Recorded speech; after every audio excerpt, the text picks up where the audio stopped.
বছর শেষে চাওয়া পাওয়ার হিসেব করতে করতে যখন তুমি আমি ব্যস্ত, ঠিক তখন এইরকম একটা শোয়ের মরশুমে শিল্পীরা তাদের নিজেদের কণ্ঠের জাদুতে তোমায় আমায় মুগ্ধ করতে কিন্তু ব্যস্ত।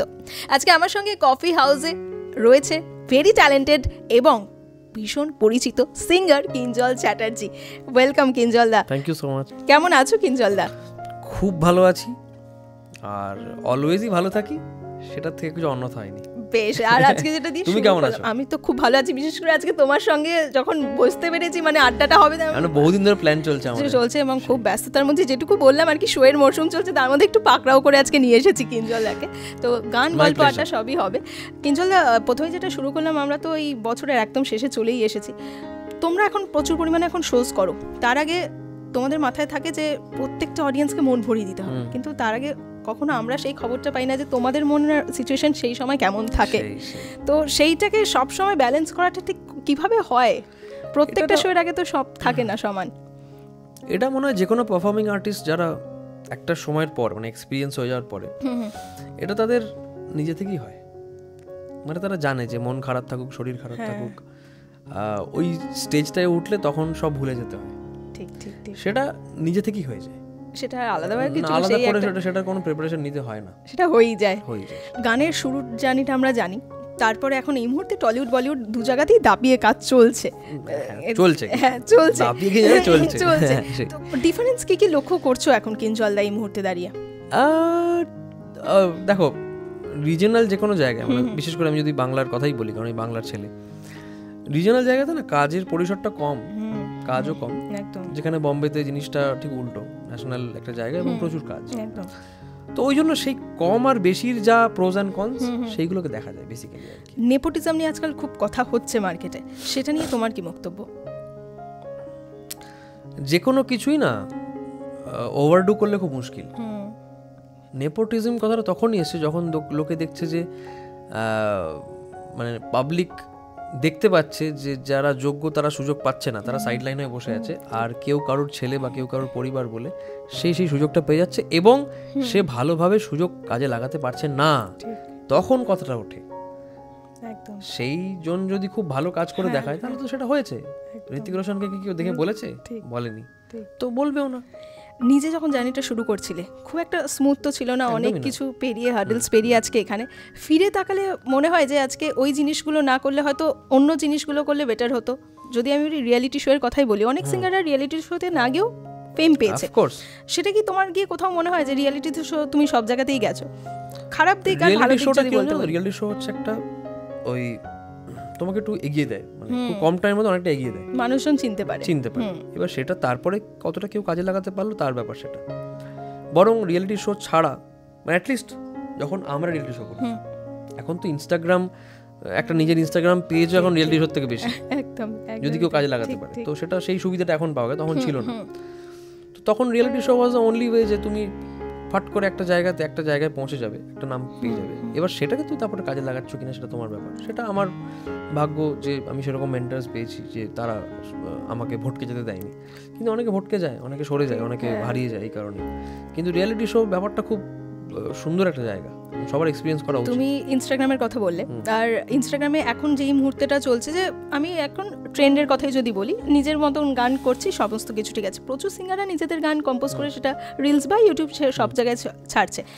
ভাইরাল কথাটা যখন আমরা বলি যে ট্রেন্ডের যুগে ভেসে যাচ্ছে মানুষজন, তখন কি তোমার মনে হয় না যে ভালো গানগুলো কোথাও পিছিয়ে যাচ্ছে, যে এই গানগুলো হয়তো ভাইরাল হওয়ার কথাই নয়, জাস্ট চলে আসছে সামনে, বারবার স্ক্রল করছো, সেখানে তোমার কি বক্তব্য যে ভালো গান মানুষের কাছে পৌঁছচ্ছে না? কারণ দেখো, মিউজিকের হাতে কোনোদিনই ছিল না, তার পেছনে একটা বিজনেস ছিল, সেই বিজনেসটা এখন অতিরিক্ত বেশি ওভারডু হয়ে গেছে, বিজনেসটাই মিউজিককে চালাচ্ছে, যেটা উচিত নয়।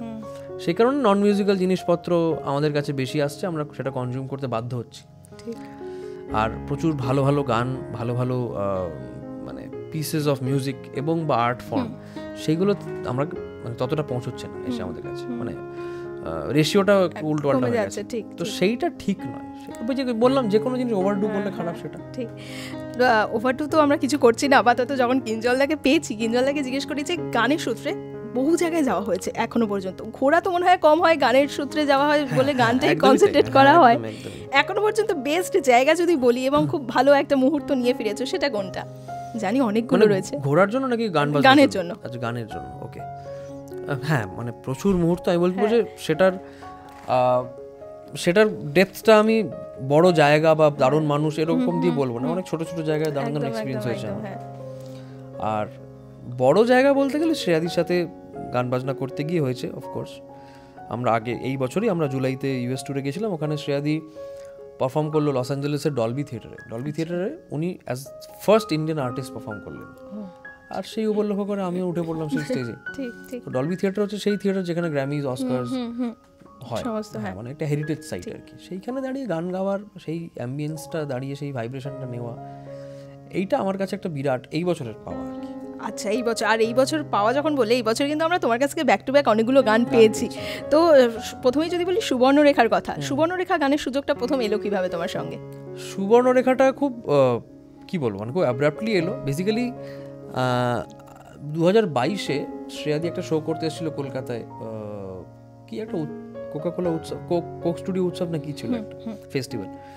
তো শ্রেয়াদির স্লট ছিল, আমি অফকোর্স আমি গিয়েছি সাথে। তো সপ্তক সানাই, তো সানাই হচ্ছে আমার বন্ধু, বহুদিনের বন্ধু আর কি।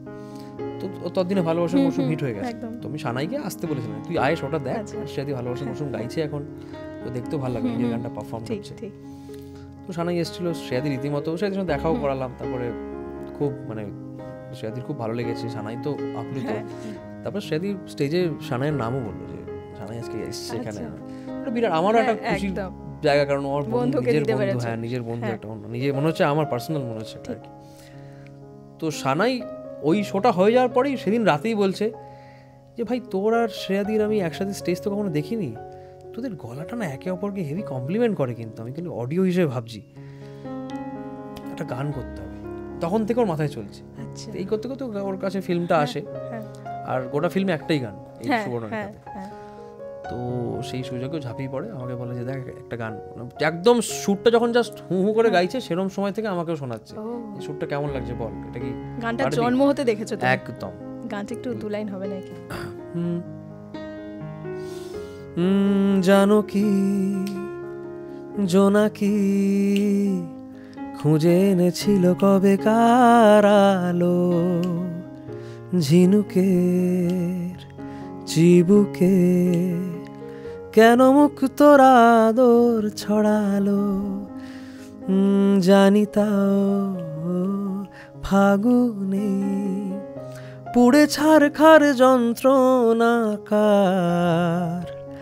আমাদের দালানে মন মরা পাখি আসবে কি আর, ছোট ছোট কাহিনী নিয়মত মানিনি, কি দিয়ে দুঃখ সাজায় আবার এলে মনের জলে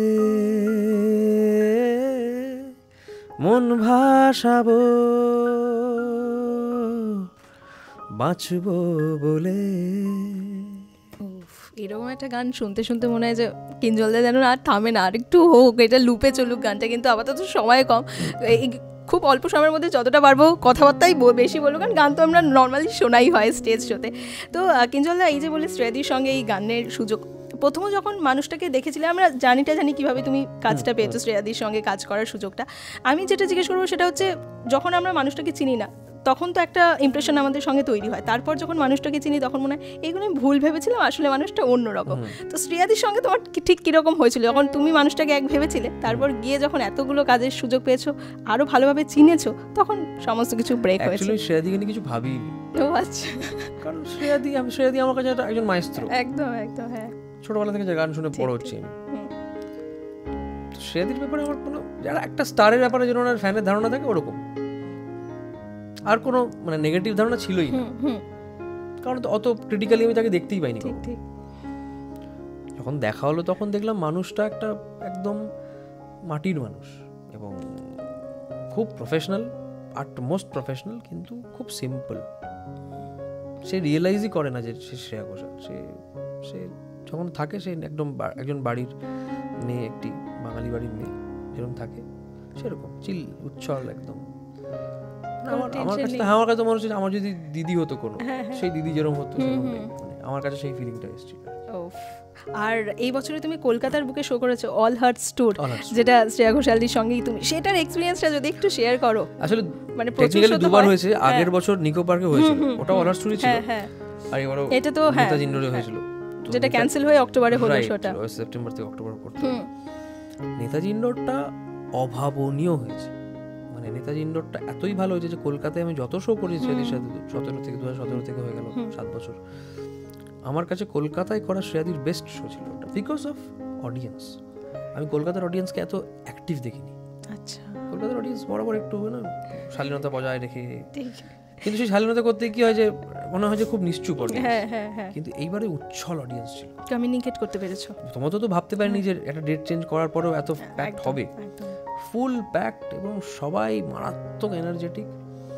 মানে আমরা সেদিন মানে ধুমধুমার পাগলাম করেছি, মানে আমার কাছে খুব মেমোরেবল হয়ে থাকবে এই নেতাজি ইন্ডোর স্টেডিয়াম। আপাতত সেরকম সাক্ষী থাকবো আমরা, আশা করি আগামী দিনেও কিঞ্জলদার সঙ্গে প্রচুর শোতে। যেটা এই মুহূর্তে জিজ্ঞেস করবো, এই বছরটা একটু তো ডিলেমার মধ্যে কেটেছে অনেক কিছুর মধ্যে দিয়ে, সেখানে প্রচুর আমরা গানও শুনেছি।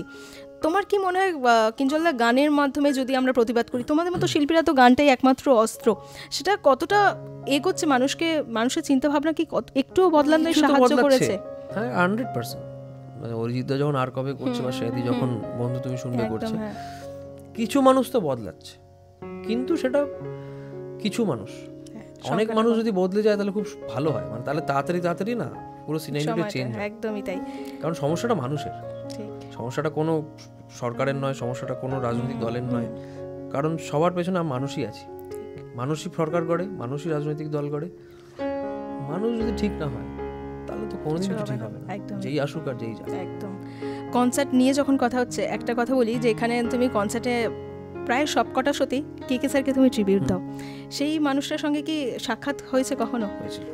আমার একবারই সুযোগ হয়েছিল, 2019 সালে একটা রিয়েলিটি শো হচ্ছিল, সেখানে আমি একটা রোলে ছিলাম, মানে মিউজিক্যাল রোলে আর কি, মিউজিক রিঅ্যারেঞ্জ করার। তো উনি এসেছিলেন গ্র্যান্ড ফিনালেতে শুটিংয়ে, তো প্রথম এবং অবভিয়াসলি একবারই দেখা আর কি, লাস্ট দেখা হয়েছিল আর কি। তো মনে হলো বন্ধু বান্ধব কেউ মনে হলো আর কি, আমার ভাই মিশছেন, মানে কলেজের বন্ধু যেরকম হয়, মানে এত ইয়াং, এত প্রাণোচ্ছল, মানে ভাবা যাচ্ছে না, মানে লাফালাফি দাবাদাবি করছে আর কি। তো ওই একটা সামনে থেকে কথা বলছি যে স্যার এই গানটা একটু এভাবে আমরা করবো, আপনি এই গানের পর এটা করতে পারেন, হ্যাঁ বল না, কোই বাত নেই, ক্যা করনা হ্যায় বল ম্যাম, এরকম টাইপের। মানে তো ওই সব মানুষের সামনে গিয়ে বোঝা যায় যে এই মানুষগুলো কেন ওই লেভেলে পৌঁছে গেছে। ঠিক, তাদের কাছে কিছু ফার্ক পড়ে না আমি কে না কি, শুধু গানটাকে নিয়ে সাধনা সমস্ত কিছু থাক। কিঞ্জলদা, তোমার আরো একটা গান সিয়াটেল হানিবানি সিরিজের খুব হিট একটা গান, সেই গানের সুযোগটা কিভাবে আসা? এইটা খুব অর্গানিক ভাবে, ধরো বম্বেতে আমি 2017 থেকে আমি যাতায়াত করছি, কিন্তু 2019 আমি থাকতে শুরু করেছিলাম, তারপরে তো কোভিডের জন্য 2 বছর পুরো ঘেটে গিয়ে আবার 22 থেকে থাকছি। তো এর মধ্যে আমার যাদের সঙ্গে আলাপ হয়েছিল ওখানে কম্পোজার যারা, তাদের মধ্যে এই যে এই গানটা কম্পোজ করেছে আমান পান্ত, দিল্লির ছেলে, তো ওর সঙ্গে আমি বিজ্ঞাপনের কাজ করতাম, জিঙ্গল গাওয়া আর কি, তো প্রচুর জিঙ্গল করে। তো ওটা করতে করতে একটা বন্ধুত্ব তৈরি হয়ে গেছে, মানে আমার বয়স সেম বয়স। তো ওটা করতে করতে আমাদের একটা বন্ডিং তৈরি হয়েছে, এবং যখন এই কাজটা পায় তখন আমাকে বলেছিল যে এই গানা হ্যাঁ তুই গানা পড়েগা, ঠিক আছে কোই বাত নেই। গিয়ে দেখি এরকম একটা গজল বানিয়ে গেলাম, বাবা মানে তুই তো মানে ফাটিয়ে দিয়েছিস, কারণ ও জেনারেলি এরকম গজল বানায়নি কখনো, প্রথম গজল জীবনে। তো সেটা it's very sweet of him যে ও আমার কথা ভেবেছে। তো তারপর গানটা গাইলাম, মজা করতে করতে, আড্ডা মারতে মারতে গানটা গাইলাম, মানুষের ভালো লাগলো। বড় কথা হচ্ছে যে সিটারেল হানিবানির মতো সিরিজে এরকম একটা গান থাকবে এটাই কেউ এক্সপেক্ট করবে না। সেটার জন্য রাজ এন্ডিকে স্যার, ওরা দুজনেই খুব, মানে ওদেরকে থ্যাংক ইউ যে ওরা অ্যালাউ করেছেন ওরা গজল অডিওতে রাখতে। তো গানটার সে অর্থে প্রমোশন হয়নি, মার্কেটিং হয়নি, কিন্তু অ্যাটলিস্ট অর্গানিক্যালি লোকে শুনেছে, লোকে শুনে ভালো লেগেছে, একদমই দ্যাটস দ্য মেইন থিং। ওইটাই, মানে সব সময় যে ভাইরাল হচ্ছে তার মানে হিট গান, সেটা দরকার নেই। উচিত যে 10টা লোক শুনলো কিন্তু 10টা লোক ভালো বললো, কাজটা এরকম হওয়া উচিত। হাজার হাজার লোকের, কোটি কোটি লোক কাছে পৌঁছলো, তারপর 10,000 লোকে ভালো লাগলো। ঠিক। আপকামিং প্ল্যান কি রয়েছে সামনে মিউজিক নিয়ে?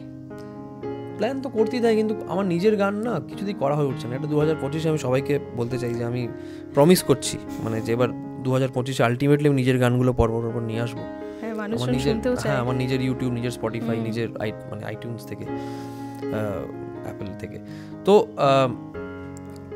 আমার প্ল্যান নিজের কিছু গান করা, যেগুলো আমার হাতে আছে, যেগুলো আমি প্রডিউস করবো, আমি গাইবো, সুতরাং সেগুলো সেখানে কারোর মুখাপেক্ষি হওয়ার কোনো দরকার নেই। কিন্তু বাকি কে আমায় কি গান গাওয়াবে, কতটা সুযোগ পাবো, তাদের হাতে, সেটা আমরা জানি। একদম একদম। সুতরাং সেটা হোক, সেটাই চাই।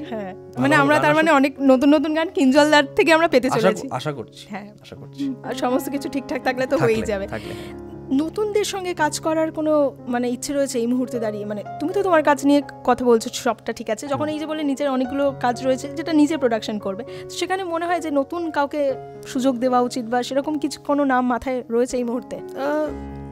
এখনো পর্যন্ত তো আমি কোলাবোরেশনে কিছু করিনি, নিজের কাজ নিজেই করেছি। কিন্তু হ্যাঁ, মানে করতেই পারি। নতুন কাউকে আমার ভালো লাগলো, সেটা যে কোনো ডিপার্টমেন্টে হতে পারে, মানে সেটা একজন লিরিসিস্ট হতে পারে, সেটা একজন কম্পোজার হতে পারে, সেটা একজন গায়ক হতে পারে, গায়িকা হতে পারে, এনিওয়ান, মানে সেটা মিউজিক অ্যারেঞ্জার হতে পারে। তো আমি চাই নতুন, অ্যাকচুয়ালি নতুন যারা মানে অলওয়েজ নতুন উঠে আসছে রোলিং সিস্টেমে, তাদের সঙ্গে যোগাযোগ হওয়াটা খুব জরুরি, কারণ তারাও অনেক কিছু আইডিয়াস দিয়ে আসে, আইডিয়াসগুলো আমার মাথা থেকে আসে, ফ্রেশ আইডিয়াস, একদমই তাই, সেটা এক্সচেঞ্জ হওয়া খুব দরকার। তো এখন এই যে প্রায় আমাদের বছরের শেষে, সবটা ঠিক আছে, যখন ক্রিসমাসটা ছোটবেলায় ছিল, এত কাজের প্রেশার ছিল না, একদম ফ্রি মাইন্ডে থাকতে, তখন কোন জিনিসগুলো মিস করতে যেটা এখন আর পাও না কাছে, সেটা যদি বলি? সেটা ছুটি পড়তো স্কুলের, সারাদিন খেলতাম, সারাদিন, মানে শীতের ছুটিটা ওই একটা ডিসেম্বরের 14-15 থেকে পড়তো, আর জানুয়ারির ওরকম 5-6 অবধি থাকতো। তো এই সময়টাতে ছিল, ও হ্যাঁ, অ্যাকচুয়ালি ক্রিসমাস বলতে আমার তখন মনে পড়ে আমি না রক ক্লাইম্বিং করতাম। রক ক্লাইম্বিং কোর্স আমি প্রায় 8 বছর করেছি ছোটবেলায়। আচ্ছা, আসানসোলে থাকতাম, তো আসানসোলের পাশেই পুরুলিয়াতে প্রচুর রক ক্লাইম্বিং কোর্সেস আছে। আসানসোলে একটা দল ছিল, মাউন্টেন লাভার্স অ্যাসোসিয়েশন বলে, তো তাদের সঙ্গে ক্লাস 4 থেকে ক্লাস 11 অবধি, শীতকাল, হ্যাঁ শীতকাল হলে ওদের 7 দিনের একটা কোর্স হতো।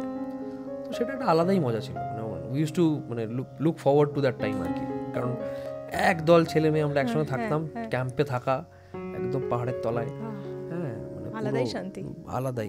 তো ওই ক্রিসমাস বলতে ওটা মনে পড়ে, ক্যাম্প ফায়ার হতো, গান বাজনা হতো, এইসব আর কি।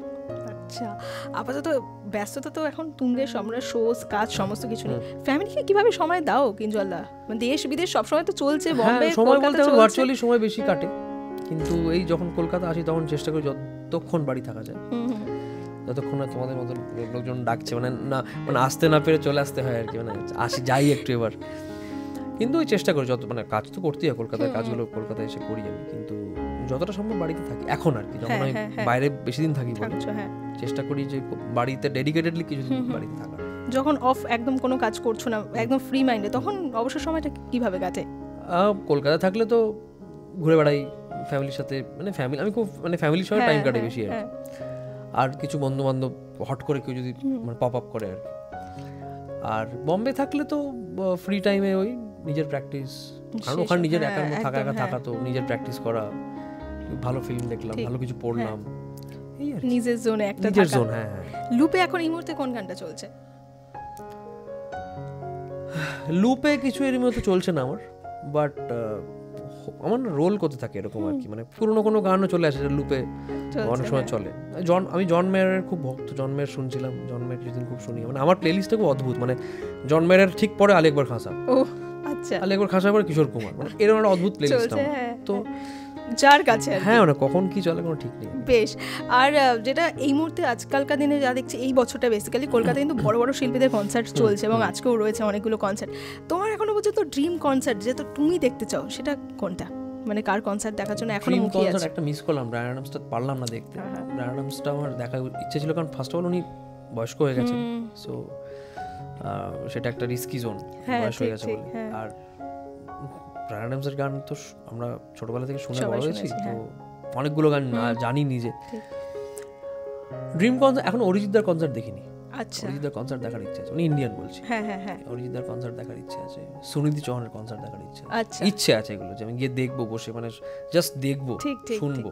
আর সুনিধি চৌহানের সেই পারফরম্যান্স একটা, মানে শুধু তো মানে গান নয়, ফুল প্যাকড একটা পারফরম্যান্স, ঠিক ডাই হার্ড ফ্যান, সুনিধি ম্যামের ডাই হার্ড ফ্যান আমি।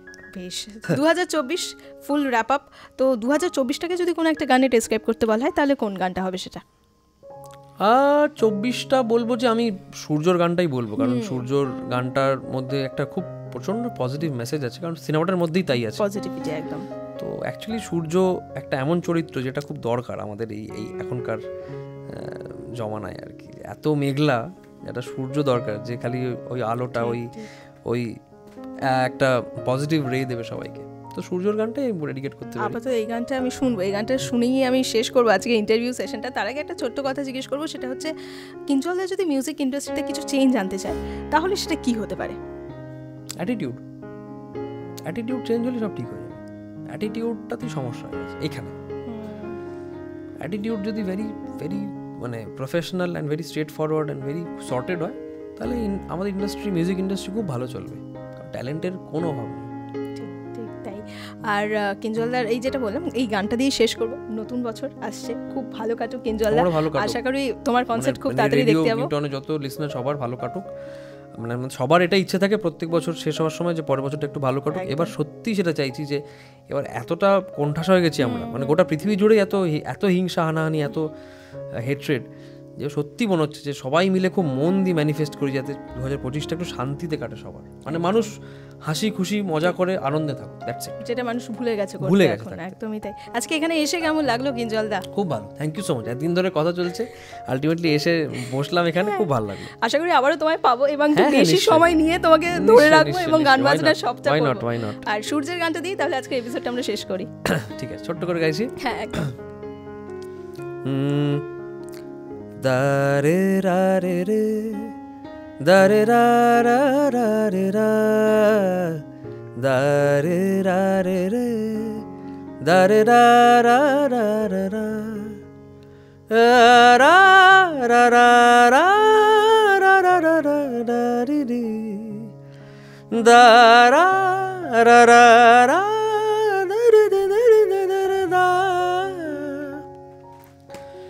উড়ে যাবে মেঘ যদি মেলে ধরো রোদ, ঘুমে ভেজা চোখ ভোর হলেই শোধবোধ, নিজের বারণে মন মরায় আকাশ, কিসের কারণে নিয়েছে সে বনবাস। আজ তোমারই আলোয় দিন, আজ তোমারই নীলেতে রাত, সেই শিশির পলকে সোনালি পলকে মন বাসি গান গায়, যে ভালোবাসা দিকবিহীন তার কাঁধেতে তোমারই হাত, সেই হাতের ছোঁয়াতে জীবন খোয়াতে কান্ডারি মন চায়। Thank you so much, Kinjolda. Thank you.